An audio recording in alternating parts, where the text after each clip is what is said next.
খুব সহজ কৌশলে আজকে আমি একটি মিষ্টি কুমড়া এঁকে দেখাবো। শুরুতেই এসের মতন করে একটি দাগ এঁকে নিব। উপর থেকে দাগ টেনে নিচের দিকে নিয়ে আসব। তারপর অপর দাগটির সাথে মিলিয়ে দিব। কুমড়ার নিচের অংশে ছোট্ট করে একটি গোল এঁকে নিব। কুমড়ার উপরের অংশ সোজা করে এঁকে মাথাটা একটু বেঁকা করে দিব। পাতা আঁকার জন্য কুমড়ার গোড়া থেকে লম্বা করে একটি দাগ টেনে নিলাম। দাগটা কিছুটা ঢেউয়ের মতন করে দিতে হবে। এরপর আমি দাগের উপর দিয়ে একটি পাতা এঁকে নিব। আপনারা একটু লক্ষ্য করলে বুঝতে পারবেন আমি কিভাবে আঁকছি। এখন আমি পাতার ভেতরের অংশ এঁকে নিব।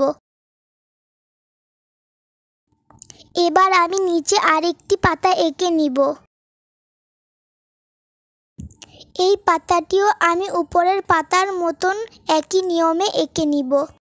আপনারা খুব সহজেই এইভাবে পাতা এঁকে নিতে পারবেন। মিষ্টি কুমড়ার ভেতরের অংশে আমি লম্বা করে কয়েকটি দাগ টেনে নিব। দাগগুলি উপর থেকে নিচ পর্যন্ত টেনে নিতে হবে।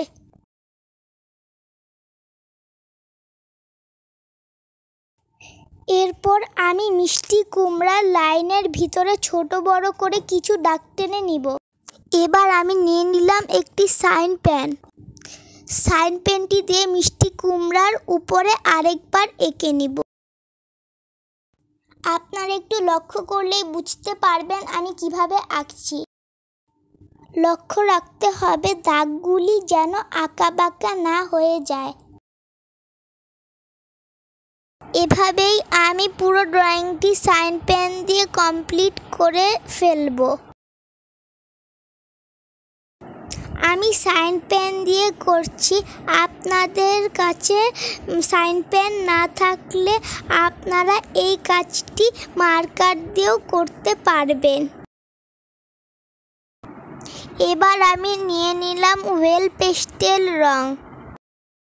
কুমড়াটি রং করতে আমি মোট 2 কালারের রং ব্যবহার করব।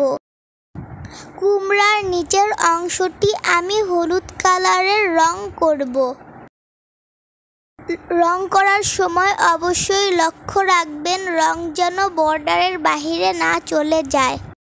কুমড়ার উপরের অংশ রং করতে আমি একটি কমলা কালারের রং নিয়ে নিলাম।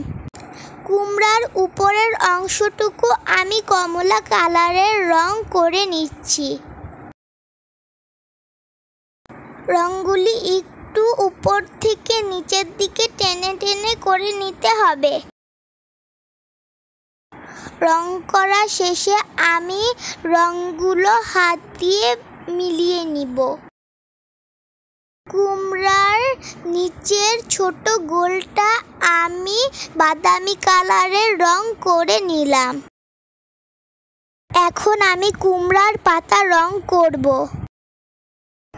কুমড়ার পাতা আমি গাঢ় সবুজ কালারের রং করে নিব। অপর পাতাটিও আমি ঠিক একইভাবে রং করে নিব। এরকম সহজ কৌশলে ছবি আঁকা আপনারা আপনাদের বাচ্চাদেরকে শিখাবেন। পাতাগুলো রং করা শেষে রঙগুলো আমি একটু হাত দিয়ে ভালোভাবে মিলিয়ে নিব। এতে করে ড্রয়িংটি দেখতে সুন্দর লাগবে। আমার ভিডিওটি ভালো লেগে থাকলে লাইক, কমেন্ট অ্যান্ড শেয়ার করে দিবেন।